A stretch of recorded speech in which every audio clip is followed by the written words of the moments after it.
Hi, my name is Jim McGreevey, and I'm here with Robert, who's been working his backside off in the back of the house of the great Reverend Gloria Walton. And we're celebrating people who give back to the community in the spirit of Dr. King and Black History Month. So, Robert, what have you been doing all day? What have you been doing in the back? Well, basically trying to keep the backyard a little more fit, Yeah. Cleaning up the dead leaves, raking the grounds, You're doing a pretty good job out there. Thank you. Exactly. It's good, honest work. Yes, definitely. Exactly. And so, Robert, tell me a little bit about yourself. Well, I'm 51 years of age. I'm 52 in June. As you can see, I'm in this program. Yep. And my purpose of being in this program is to get my life back on track. I reached out to the right people and they directed me here. So what does it mean? Like, where did you grow up? I grew up down Duncan Projects. Duncan Projects, right? Jersey City, yes. Yep. And when you say to get your life back on track, what does that mean? Meaning I took the wrong turns in life growing up somewhere. So you made some bad decisions, but maybe they were the only decisions that you had, right? At that point, that's what I felt. Yep. Yes. You thought but now, so how do you make the right decisions? Well, I think it said, take the cotton out of my ears and put it in my mouth. Okay, it sounds like a Gloria Walton expression. If I've never heard one. But what else? How do you make the right decision? I asked her for help first of all. Good for you, asking for help. Something that I was really never into doing. Well, and why? Just for folks watching this, why weren't you into asking people for help? Pride. Pride? Right. And me being a man, of course. Yeah. It was like, made me feel like I was weak and asked for help. But you're not. You're not, right? No. Yeah, some would argue that's false pride, right? Because you're like, we all need help, right? We all need, for me, we all need God's grace. We need support of our family, of the community, of people like, Reverend, of people like Miss J. So what's been the biggest change in your life knowing Miss Gloria? What has changed your thinking? What rule or what thought or what prayer has had the biggest impact on you? Well, in a nutshell, I would just say the genuine kindness she shows, it changed me. It made me just reiterate my thoughts all the way around the board. Because I didn't believe people could actually genuinely care about somebody that you don't know them like that. But she shows she cares. So genuine kindness, some people would say love. Yeah. And you didn't experience that a lot in your life. No. And so, you may be the first person to say she's genuine kind. No, I'm okay. That made me tear. But that's important though, right? Yeah. Sure. So Gloria witnessing her faith, Gloria being Gloria, was an example to you. But why were you ready to be open to it? Why was Robert at 51 years of age looking at that as opposed to maybe at 21 or 31? Why at 51 is Robert saying, this is something that I need to notice? Well, it's hard. How can I put this? It's like it's hard not to notice strength, and she sends off an energy that you can't help but notice, It's like when I came here, she don't know me at all, but she fed me. Literally ordered me some food to eat, and they blew my mind. Somebody Somebody fed you. Yeah, not just fed me, ordered me a grocery bag full of food. I'm like, oh, sweat.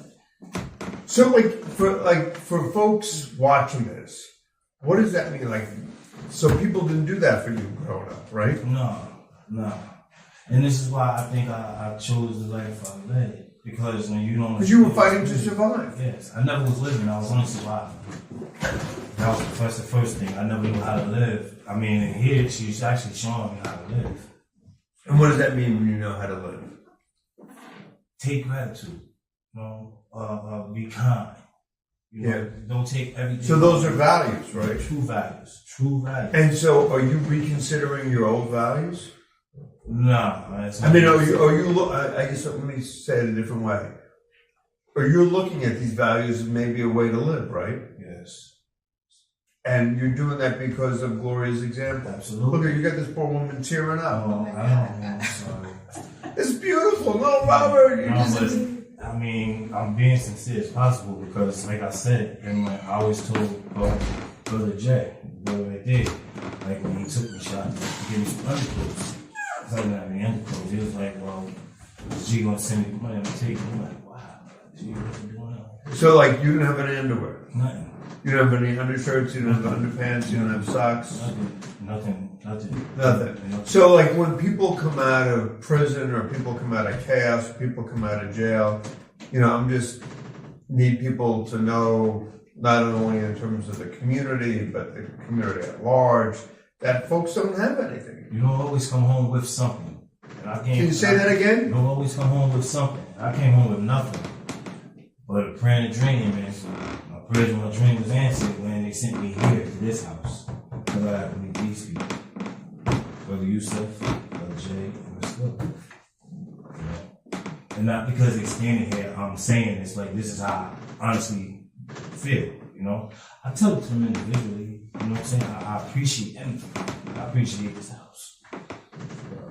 But it's having an impact on you. Definitely, without question.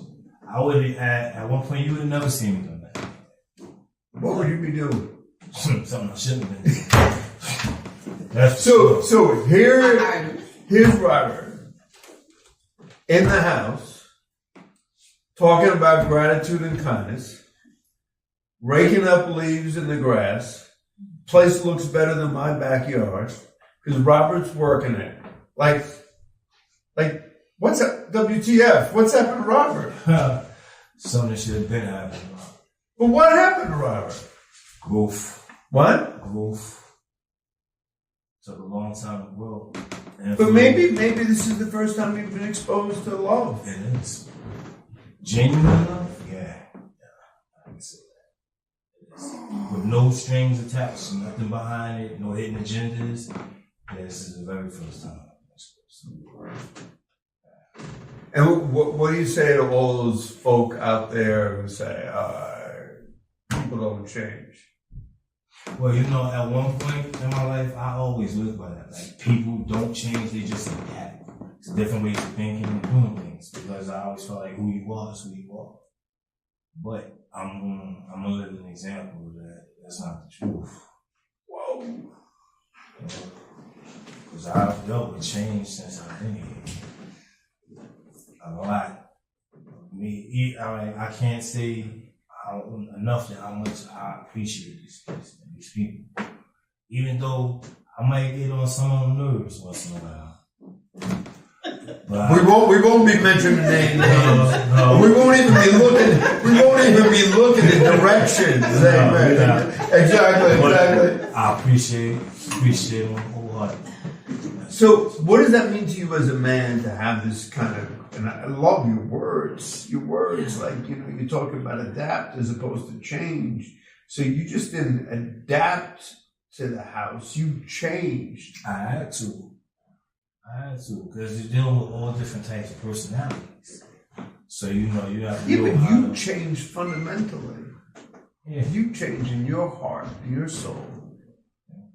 So, if you're talking to, like, young folk, if you're talking to, what would you say to them about how they should live?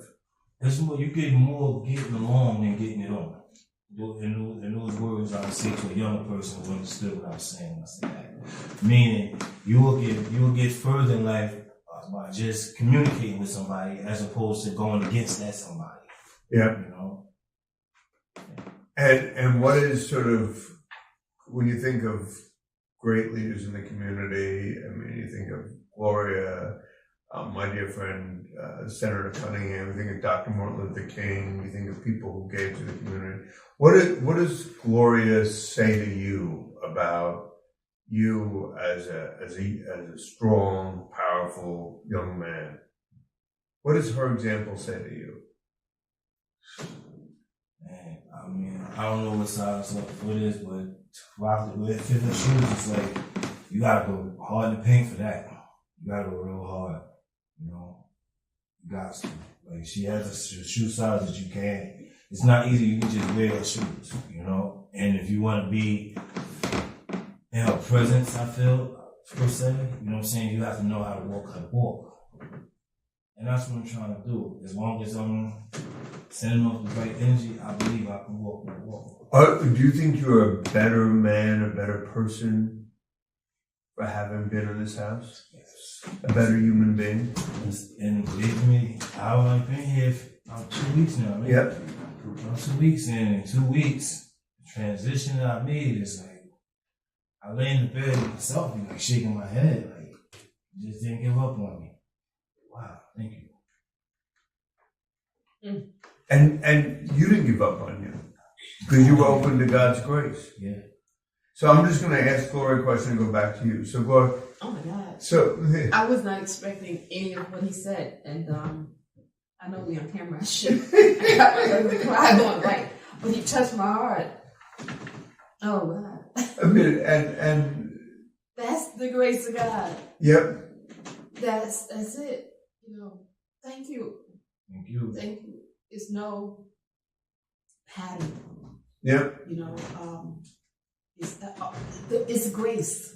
Yep. It's grace, and meeting people where they're at and realizing that if it wasn't for the grace of God, there go I Yep. would be there, you know. Yep. And honoring people just as human beings. You know, Yeah. I think we've forgotten how to genuinely love, Yep. you know. And so I say to the people that I encounter, I'm grateful that God has introduced Bless you. us and that you have allowed me into your life. Like there aren't many people like Gloria in this world. I'm a pain. Like, no, I know you are a pain. You're like my sister, you are a pain. But I will tell you, there aren't many Gloria Waltons in this life.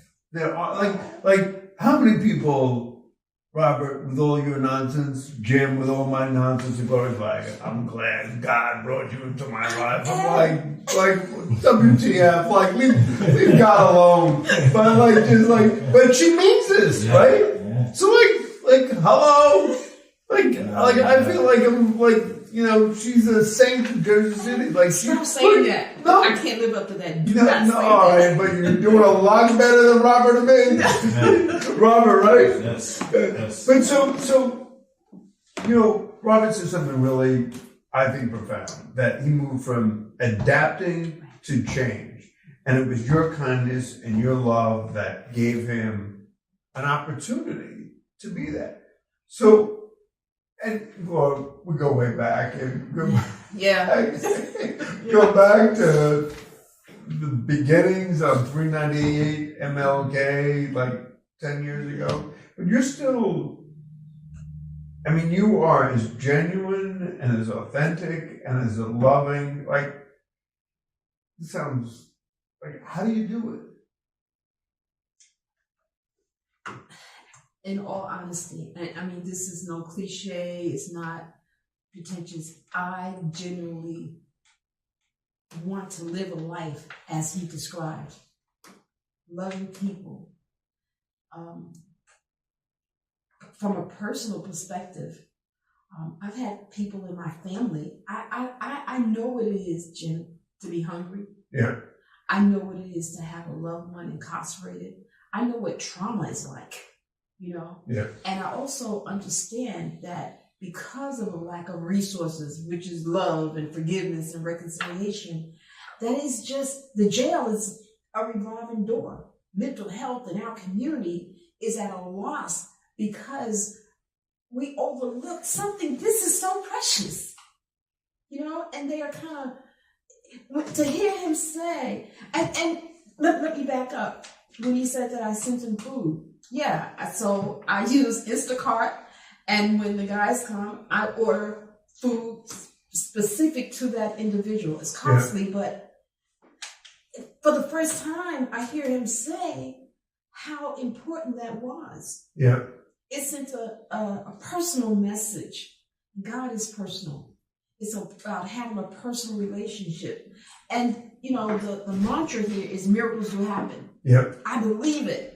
And I also believe in reconciliation between us. To all of us. But yeah, to all of us. And that's he really got me. You should have called him first. No. But when Robert talked about kindness and love and people giving a darn. People like Gloria cares. Gloria really cares. I mean, so it's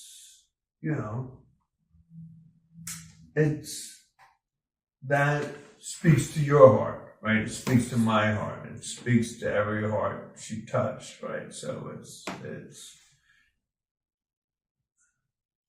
the way a mother cares. It's the way family cares, right?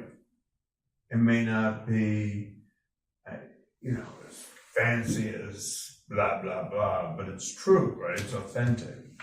So what you do is you care, you love. I care. And thanks for that note. This is a home. Yeah. And we create that environment, a home environment with loving parents, tough love. Yeah. Tough love. We're gonna be talking about tough love in a little bit. And you know what? And I give them access to me. I'm only a phone call away. And I do care. In terms of your vision, your view, how did this vision come about? How did you think of the idea of this place?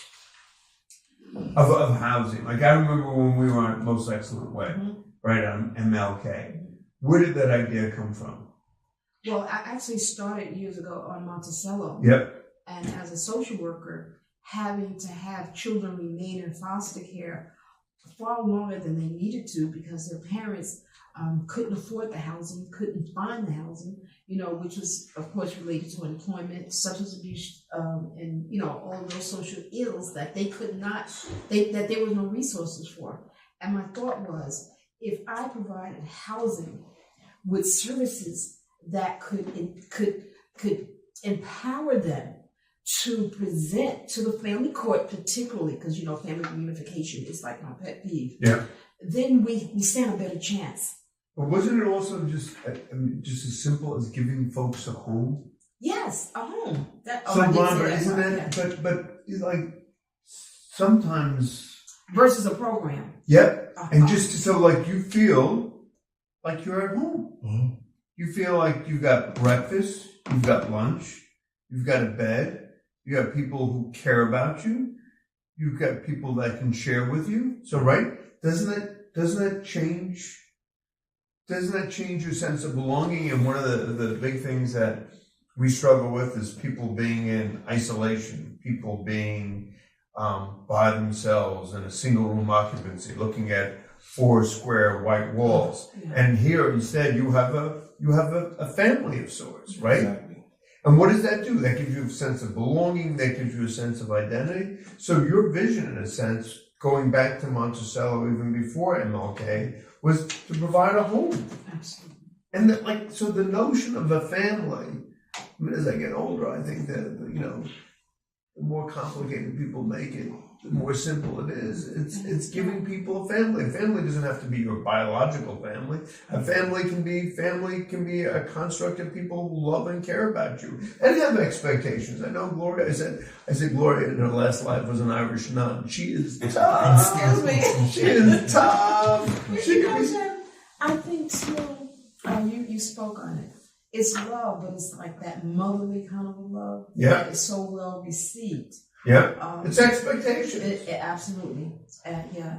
And holding them accountable. Yep. No, and you hold me accountable. You hold us all accountable. Absolutely. And I think that's a blessing. I mean, she does it in a nice way, but she also does it, Gloria does it in a consistent way. Gloria does it, yeah. But I would push back a little bit and say it's not tough, but the expectations are clear. Yes. And so if you know what the expectations of God bless Robert's out there breaking his backside, you know, Robert's actually doing some work. But it's good though, because then you also, there's a sense of, I would think, feeling good about yourself because you've contributed to the family.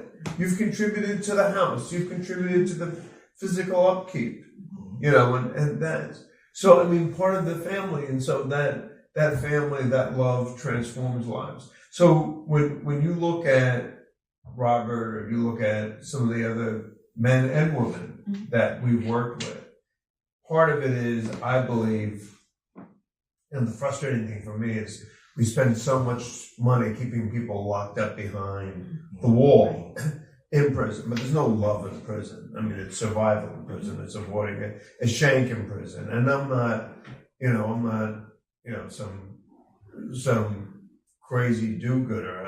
I just think to my head, this stuff doesn't work because you're not changing people's hearts. You're changing people's behaviors, Robert. You have changed your heart and your mind and your values, and the manifestation of that is changed behavior. Robert wants to do something different. Instead of chaos, Robert's, cleaning up the backyard, sweating, doing God's work to contribute to the house, right? That's completely different. Mm-hmm. But why? Robert has to change. So, I mean, part of, Black History Month with, Dr. King, Gloria Walton, but when I talk to Robert, which is the most powerful testimony, right? Because I love Gloria and we share, God willing, the same values, except I'm not as, as high as she is on the moral ladder. I'm still crawling, Robert. I'm with you. And she's like, she's up there. But I mean, I think your voice is really important because what you're saying is, excuse me, but it can happen, right? Nothing can happen. And it happened to you because of the love and the kindness of this woman. So what would you say to New Jersey? What would you say to a doubting New Jersey? Well, folks don't change. This shit doesn't happen. What would you say to them?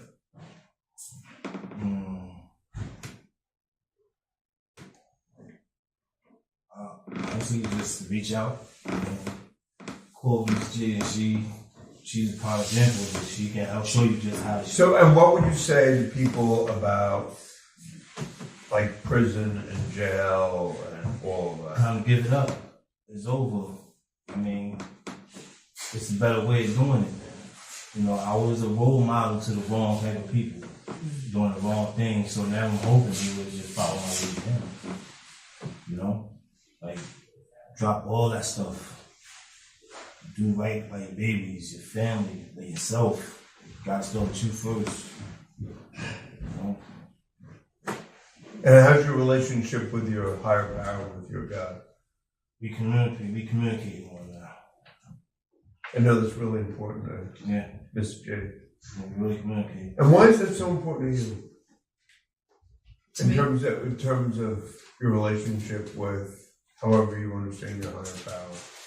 Well, because of the principles that my faith teaches me. One, loving your neighbor, okay? And again, I can't say it enough, reconciliation. What he's talking about is the principle of reconciliation, being reconciled to himself, to God, and the community. It's a wholeness approach. So often, yes, we need jobs, but there's not been much longevity in obtaining all those things because we address one part of a man or a woman. And so the holistic approach is mind, body, and spirit. Yeah. And ultimately, you can get somebody a motor vehicle ID, you can get somebody a driver's license. Yeah.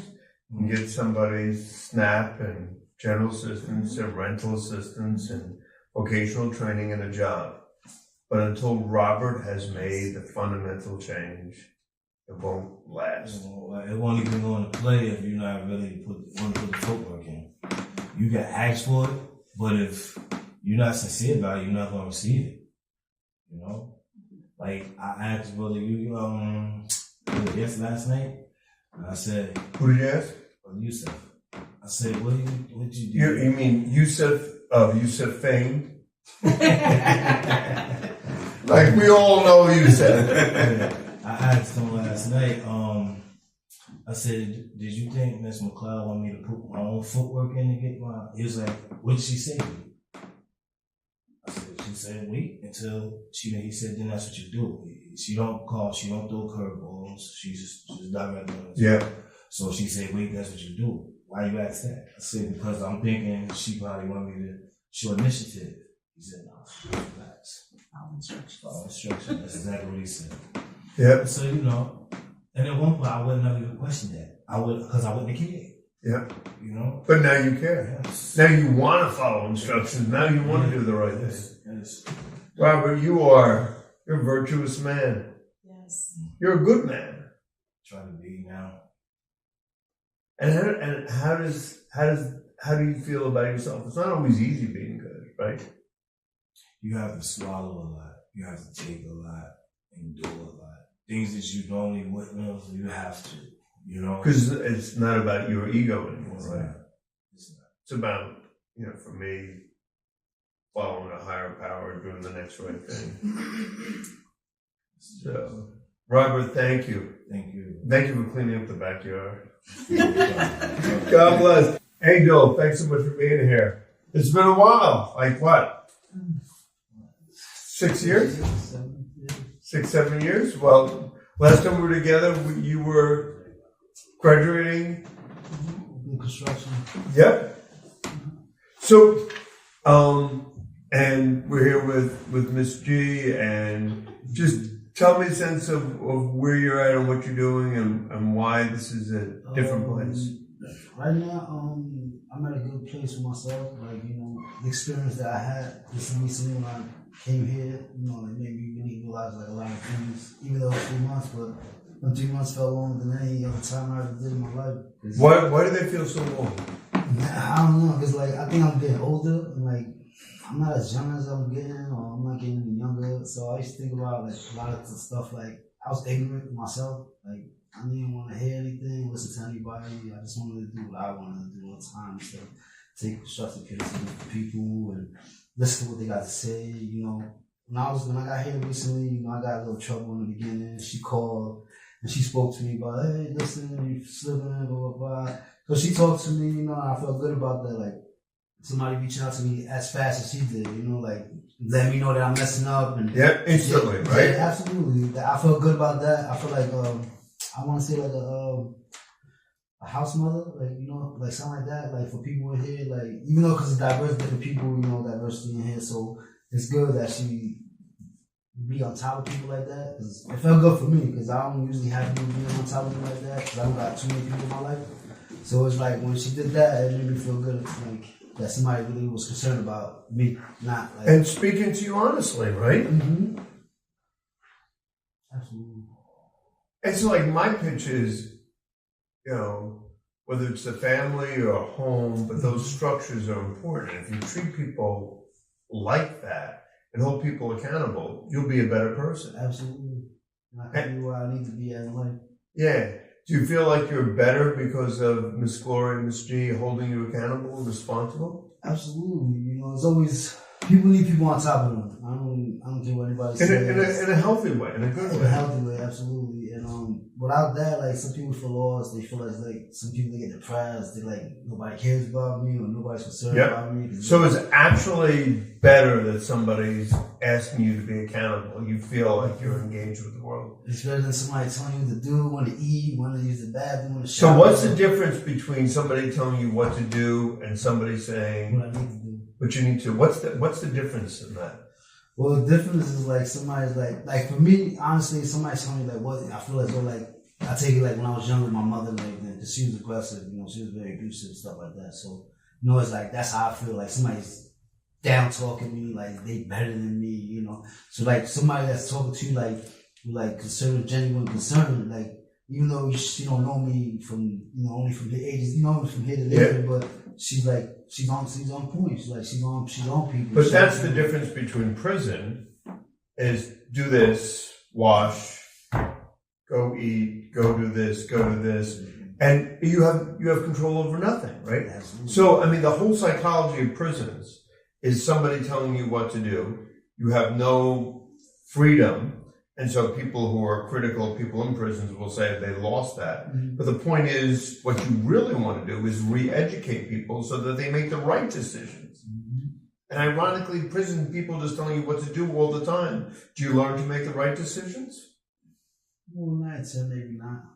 I'm just saying it's not the best laboratory Yeah. for learning. I mean, Gloria. I mean, we're talking about not only you engaging with Angel, but it's also you engaging with expectations, with goal setting, and helping people to make the right decisions. So, how is on a fundamental level, like on a psychological level, one of the things that I find really frustrating for me from prison is that, you know, if you really wanted to change people's behavior, you would send them to a Trappist monastery or to, you know, a Buddhist, you know, where people are making the right decisions for the right reasons. People in prison are just being told what to do. How do we influence Angel? And I'm going to ask Angel this. How do we influence Angel to make the right decisions for the right reasons? Well, How do you do that? Prison is a controlled environment. Yep. Okay, here you learn how to live, as Robert said, amongst different personalities, you know, different backgrounds. But then you have to find out, because they each have a plan, you know. And unfortunately, I get to the point to have them to see that your plan has not worked in the past. Yeah. You know, otherwise we would not know each other. And as I'll be specific, as Angel said, you know, I had to address him about some things, and that's holding him accountable, and then giving him, having him to examine his own thinking. You know, you have to have that paradigm shift. What do you want? So it's Angel holding Angel accountable. Absolutely. Angel's parents aren't here. It's Angel has to parent himself and hold Angel accountable. So in prison, I mean, the only accountability is, you know, move this bowl and you do it or don't, but there's no independent reasoning. There's no thinking. There's no reviewing of behavior, right? Right. So you either do, so how does that feel? I don't know. I guess some people feel less of a man like that. Like when they down there and they getting told to do, and like they being aggressively like. You mean in prison? Yeah, in prison, like, you know. But it's like when people get the opportunity, like out here, when you're in society, it's like, you know, all right, you messed up, you get yourself together, you know, do your own personal inventory of yourself, you know, just find out where you're messing up at, like, you know. So, but the psychology is completely different, though. Absolutely. The psychology is Angel. Let's examine Angel's behaviors. Mhm. Here's what's acceptable behavior. Here's what Angel did, and we're going to compare them. And Angel's going to come to a decision as to whether or not this behavior is acceptable. and who's going to make the decision? Angel. Something as simple as something we use here, Jim, like our curfew. Yep. I think that's having adults be responsible for reporting in at a certain time. I think that speaks to the mindset. Yes. And why is the curfew important, Angel? Well, for me, like the curfew is like, it's good in a way because like when you got too much time on your hands, maybe you start doing other things. Yeah. But when you work on the schedule, like it's like a job. Oh, I gotta be on time. I gotta be here. Or I gotta be at the store to get my breakfast and everything before I gotta get to work. You know, it's a time schedule. So at the end of the day, it's put structure in your life. You know, like. So it's your decision to abide by that structure. It's your decision to abide by the rules. Mm-hmm. And what does that give you? Let me see. It gives me like a like peace of mind too, like responsibility, like for myself, like. You start to mature, yeah, right? Mature, yeah. You start to mature, and you start to say that Angel wants to be on time, and Angel wants to abide by the rules because Angel wants to abide by the rules. Absolutely. And that's completely different from prison. It's a completely different psychology. Why? In prison, you abide by the rules largely out of fear. Yeah. largely about a need of compliance, but there's no behavioral change. There's no sense of Angel internalizing the need to be responsible, the need to be mature, the need to not only work cooperatively with Miss G, but with crazy use. I mean, with like in prison, just get in the prison, like you be responsible, but it's like hard because you gotta watch other people. Yeah, you gotta know somebody probably don't like you because you might be doing good, and officers might not like you because other officers like you, and they speak to you, and sometimes it be hard, so it ain't easy. So it's like you're trying to get around something you can't. And people don't have the best motivation because your house is somewhere just being housed, so you can't get around situations. And then at least here you can go here, go there, and avoid whatever little situations or confrontations. And I think Robert said it really well. At the end of the day, Robert knows that Miss G, that Gloria has a loving and kind heart. So that's the basis of all of it. So there's a level of what? Trust.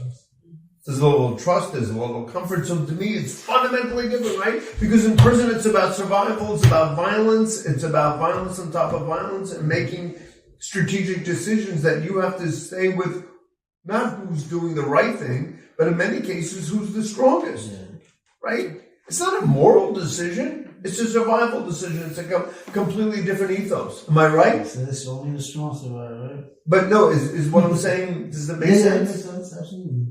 So, I mean, Gloria isn't, maybe she's not the strongest in the sense of physical strength, but she's the strongest in the sense of moral strength. Mm-hmm. So it's a shift from going from survival to virtue. Yeah. And I think that is a profound shift. That's the shift, I think, society. So at the end of the day, everybody's coming out. Angel's coming home, Robert's coming home, Jim's coming home. But at the end of the day, does Angel know the lessons? Does Angel want to be the best Angel? Do I know the blueprint? But I follow it. But I mean, you respectfully, a lot of guys that I have the privilege of knowing and being friends with, they didn't learn those lessons in prison. A lot of people, I still ain't learned, but I'm going to learn now. Like, because before I came here, like, I was homeless for 2 years. So I was in the streets. I always slept in the streets. I didn't really. So I'm grateful for having this case over my head. It's like, before this, I was in the streets. I slept in the streets. And I was in the streets for a long time. Like, I don't know if I lost myself or what my mentality went at. But, like, I'm here. Like, I'm more focused. I've been doing a lot of things I have to do. Like, I went to college. I got my printout for 2. If I go back to school, I still got to get my OSHA 30. I want to see if I can get it because I lost my OSHA card. And I don't know if I got to go to, because I went to 591, but the lady told me I should go back to the school to Bergen Avenue right there to talk to them. She said I either got to take the test or come to Carney at the training center to get OSHA 10, OSHA 30. They don't do the 10, they don't go. They go right to 30. Yeah, the 30. Now it's 30. I had the 10 already. It's just I ain't got it now. I got the copy of it, but we'll get that done. Yeah, I'm working on it. But so no, and we'll get that done. The whole conference we'll be talking about training. But the important thing here is, and really, the whole important was to lift up glory and praise. Mm-hmm. But. I think God got it right. Exactly. Jim McGreevey ain't going to add anything that God hasn't done. But it is important, though, that people understand the most important aspect of this is that Angel's decision to make a good decision for Angel, and that Angel, like Robert, wants to do the next right thing. And it sounds to me that you're getting there. You're not there 100%. None of us are, by the way. I mean, maybe but like I'm not there. But I mean, sometimes you grapple with taking back your will as opposed to God's will. Mm-hmm. But I mean, it sounds like after this has been a good, healthy place for you. Yeah, absolutely. I agree with you. So what do you want to say to Miss Gloria? Miss Gloria, just thank you for the conversation, pulling me up on something. Thank you for showing love to everybody in here, the people that you give food and the situations that you do and blessing people because you get blessings back in return, But, I'm grateful for you, to have you in my life, I'm thankful for the things you do here or things you do around the house and whatever you can do, because a lot of people don't do that. A lot of people either there for their job and they check or they genuinely there for the people, And are you also there for the people, know? And are you also grateful to be held accountable? Absolutely. And why is that? I've always been held accountable for everything I've done. He's Yeah. shifty. Nah, for real, I don't give no excuses of what I've done, but I hold accountable for everything I've done, so I don't. And what is it doing to you as a young man? Well, it makes me feel better as a man, like, you know, it makes me feel like, you know, I'll be more open and I could just take my responsibilities and just learn from it, change from it, and just be different with myself. Amen. Thanks, Ange. Give it up for the graduate. Yes. And I'll see you at the training center. Yeah.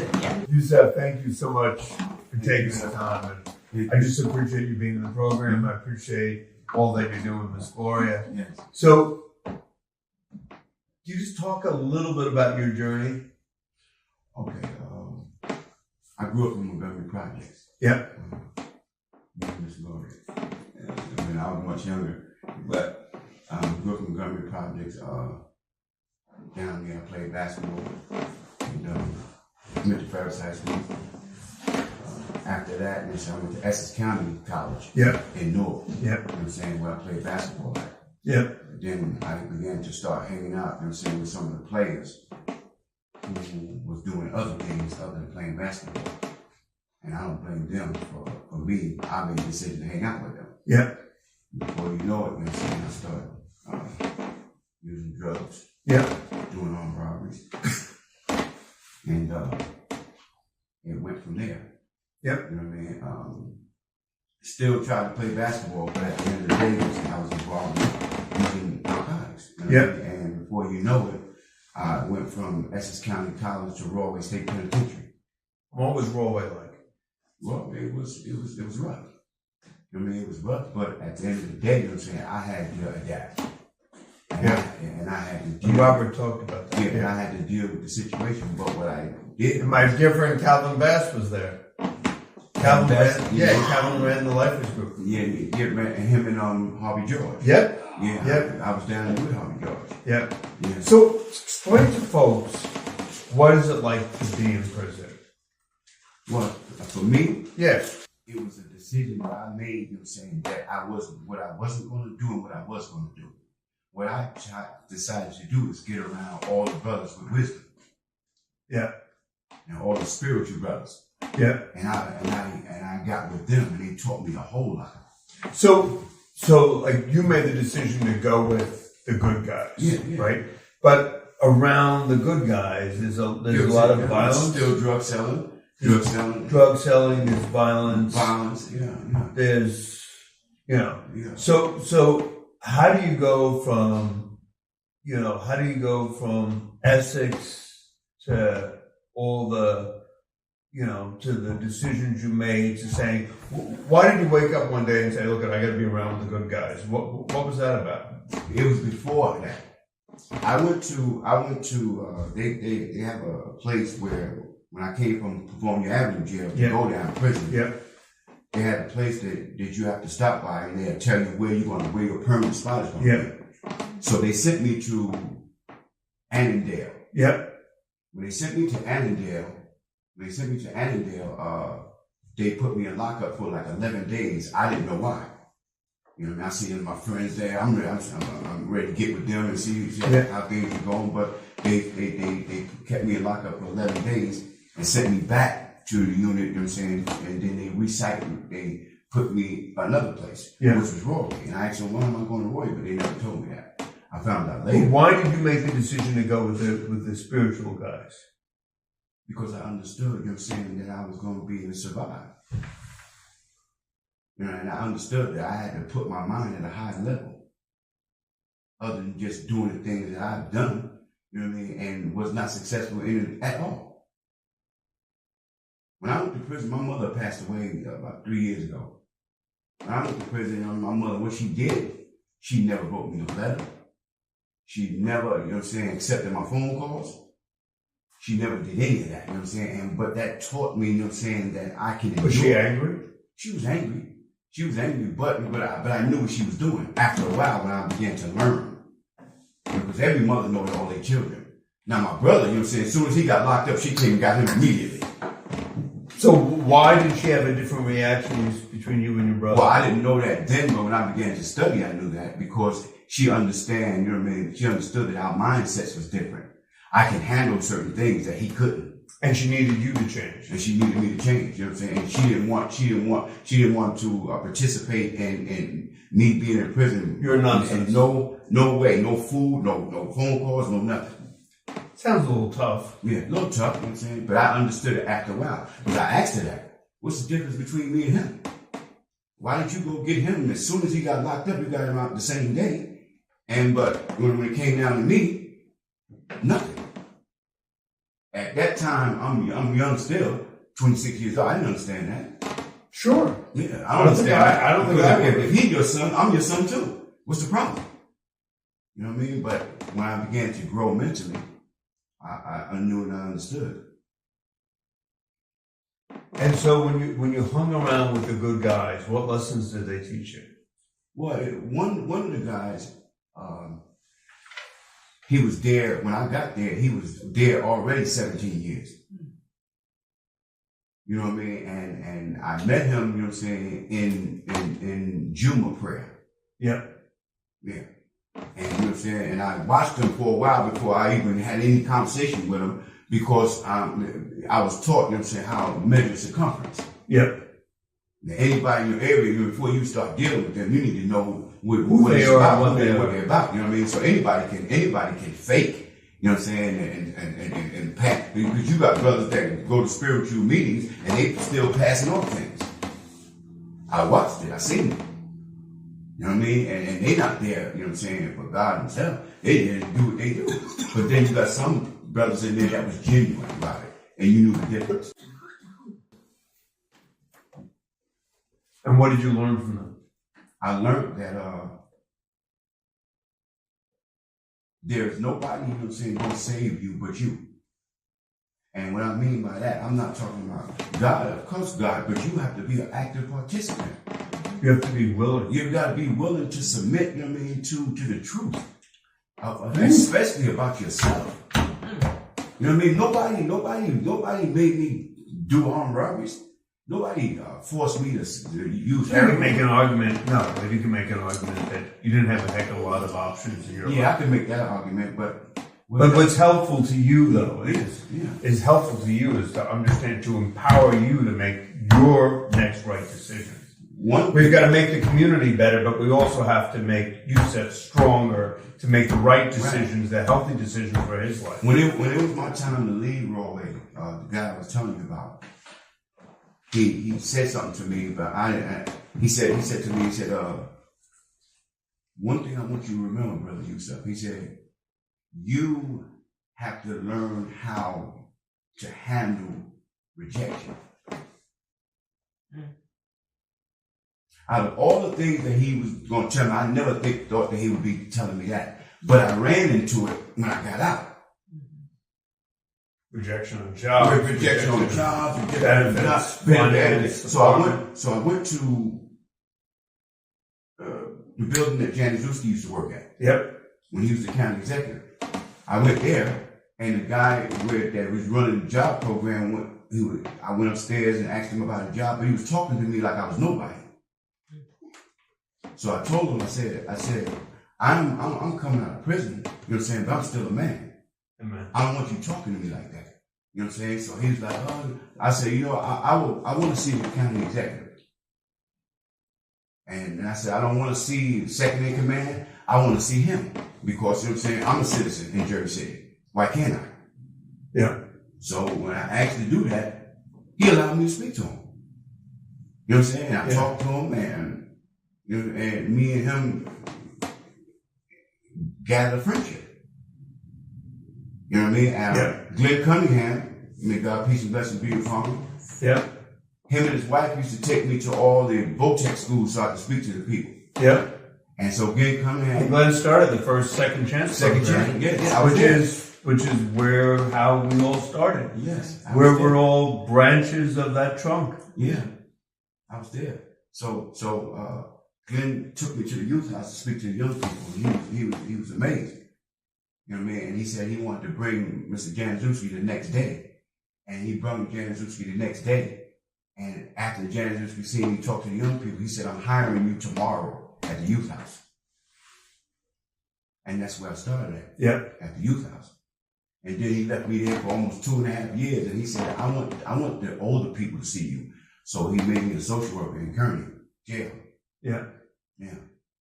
So when you talk about you growing up in the projects and growing up in Essex and having this change of mind, the frustrating thing I think for me and for Gloria is that prison really hasn't changed all that much in all those years. No, it hasn't. Since we've known each other for years and years now. Yes. But I mean, prison hasn't changed, No, it has it? hasn't. It hasn't. Why do you think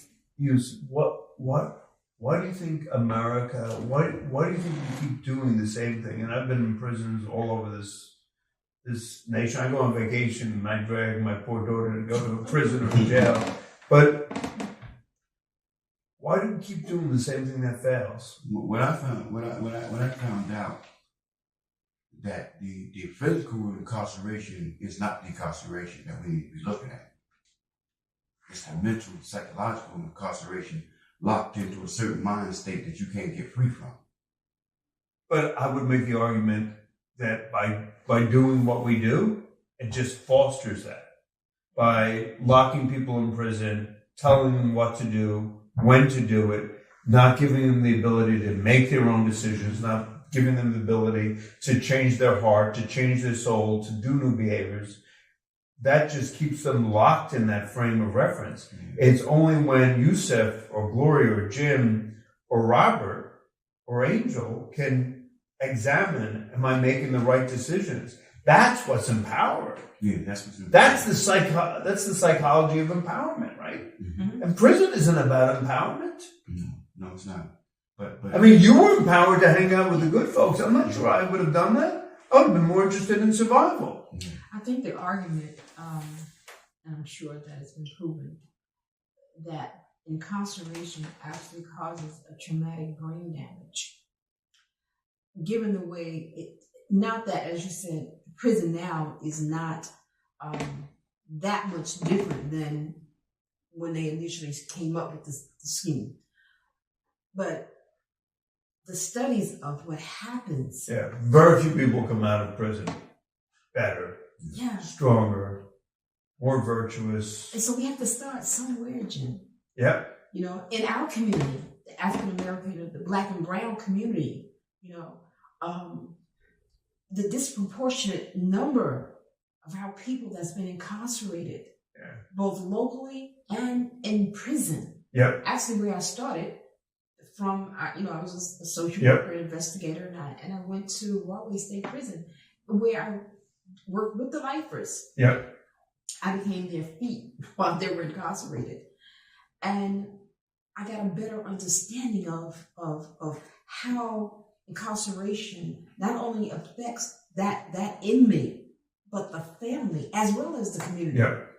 And it perpetuates. It's a perpetual thing, absolutely. And it impacts the community, impacts the neighborhood, impacts the street. Every aspect of our community, homelessness, you know, the educational system, families, parenting. You know, so if I had my brothers, prisons would be fundamentally different. Prisons would be places where people learn healthy behavior, learn training, learn to engage. And I think we're moving. I mean, I'm really grateful to Governor Murphy during COVID. People were released and we worked together to provide people safe housing, job training, healthcare. So we're moving in that direction. But I see us as a nation, as a country, we incarcerate more than any country in the world. And Americans, and any country in Europe, any country in Asia, any country in Africa, any country anywhere. Because we have a system where whether education fails or healthcare fails or whatever, the prison is the alternative. Right. I've done over the course of my life, and finally in a document, that mass incarceration requires an informed consent, an informed response, and I think that demands a trauma-informed response. Yeah. And so I think that the response has actually like a Band-Aid on a major cut, Yeah. major issue. And so unless we actually begin to look at that trauma that, as Yusuf said, we grew up the same project. So what happened? I'd like to ask this question. We walked the same courts. We went to the same school. But he made a decision that I didn't make. So what happened? It's about values. It's about people you hang out with. It's I think, and for for a lot of young men, the struggle is different than for young women. That's my point. Okay, that's kind of what I want to look at is the difference between the decision that you had to make as an African male and myself. I believe that some people, you know what I'm saying, I didn't know or respect the process of making a decision. I learned that listening to Fort Monty, I learned that the process of making a decision, you know what I'm saying, is to make careful assessment of the pros and cons, and what's going to benefit you and what's not going to benefit you. And a lot of times, even because I work for gangs, even when they make a decision to join them and join the gang, and then they find out, you know what I'm saying, somebody's threatening to murder them or murder their family or whatever, but they didn't think about that when they joined it. They didn't properly assess it, neither did I. You know what I mean? I didn't process that or assess that. I just did it. Yeah. Without even thinking. And the process of making a decision is an important step. You know what I mean? In anything that we make, because half the time nobody want to be in jail, but we didn't care about the decision that we made to put us there. Yeah. You know what I mean? And so I had to rethink that. That's why it's kind of easy for me to work with him, because I'm that. Just on another level now. Yeah. You know what I mean? So.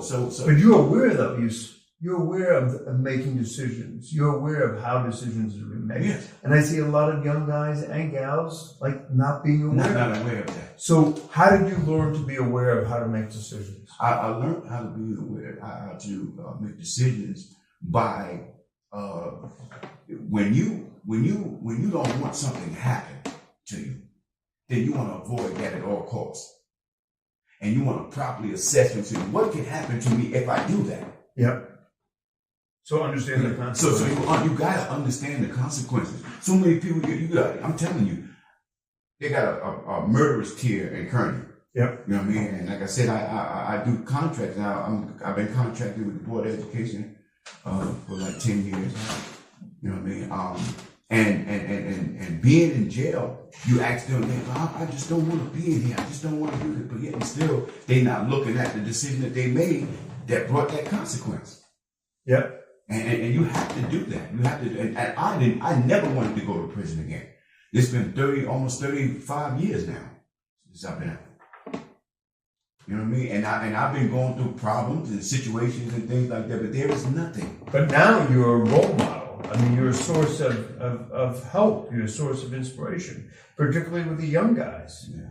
Because you have a level of awareness, and you do, to your credit, bust their chops and hold them accountable. Yes, absolutely. And they need that. Right. And so, when I thank Governor Murphy, thank the legislature, thank Tom DeGeese and Craig Guy and the great Frank Mazza and our partnership. A part of it is understanding that what we do together is provide, whether it's an identification, whether it's Medicaid, whether it's addiction treatment, but also training to employment. But it all goes back to something that Gloria said and something that you just said. You said that's so powerful. It's how people make decisions. But people have to be taught how to make decisions. Yes, and what you just said, I hear three things today. Besides the goodness that Gloria shares, it's Robert saying he was never loved, which is a hell of a thing to hear. Mm-hmm. I mean, Gloria reacted like a mother. Yeah. Robert saying that he was never loved.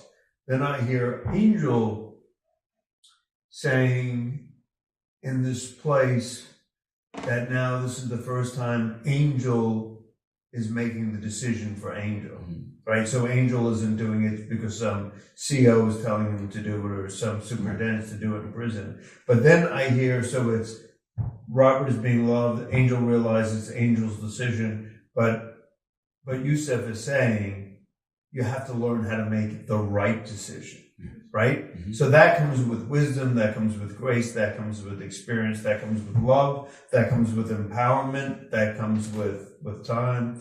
So all that I'm saying, here we are at, sort of Black History Month, and Gloria talks about the impact of incarceration on the community in terms of the African American community, the Latino community. And then I hear Robert talking about empowering your decision making, but making choices. I see Angel saying, yes, I'm making the decisions, not the CO. I hear Robert feeling he's being loved. My point is the psychology can turn, but it has to be in a fertile, healthy place. Absolutely. And prison, despite what Yusef did, because not everybody, Angel didn't do what Yusef did. Angel survived, which is candidly what I would have done. Because, but you went with the sages. You went with the wise people. You went with the man who said on the way out, you have to learn how to handle rejection. I mean, that's profound. Yes. So all that I'm saying is here, I want to lift up and praise, Reverend Gloria Walton and all that she has done, but Yusef and Angel and Robert and reentry and second chances. But it's also, candidly, Yusef, we've got to do prisons differently. Yes. As a nation. As a nation. And I think we've made great strides in New Jersey. But I think our model is something that comes from colonial times. And America has used prison. And we've gotten so much better in New Jersey. But you look at other states and you can name them, that we can do so much better, because ultimately, at the end of the day, it's about Robert, Angel, Yusef, Jim, Gloria making the right decision in our lives. And the only person who can do that is ourselves. And I just leave, my favorite speech of Dr. King is the speech in Memphis, just literally 24 hours before he dies. And he just talks about longevity has its place. But he's not focused on that anymore. And he talks about, how he's seen the promised land, and I may not get there with you, but I know tonight that we as a people will get to the promised land. And he says in his last lines, but I don't fear any man. I just want to do God's will. Amen. I got a favorite speech from Martin Luther King that I like more than that one. And that's the drum major instinct. Yes. Yep. No, that's a great, but I think his last line, the last 7 minutes of that speech, like as he's about to meet his maker, it to me captures his essence as a man, as a person, as a Christian, as a minister, as a civil rights advocate, as a human. Yes. So, Jim, and we know the history of prisons. They were built for men. Yeah. Okay. And so one of the most vulnerable population of incarceration is our women. Yeah. Okay. We must do more.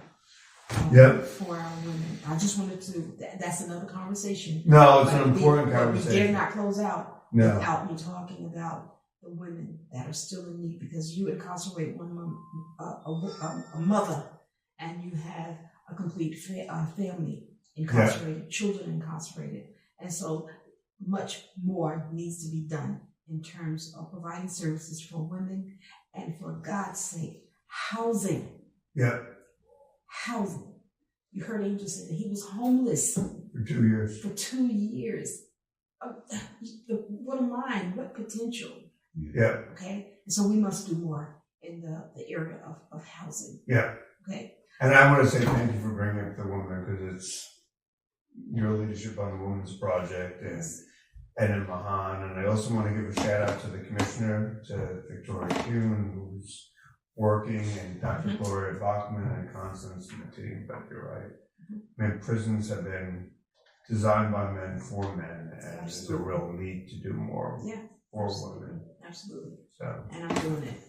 I have to go. okay, thank you, Reverend.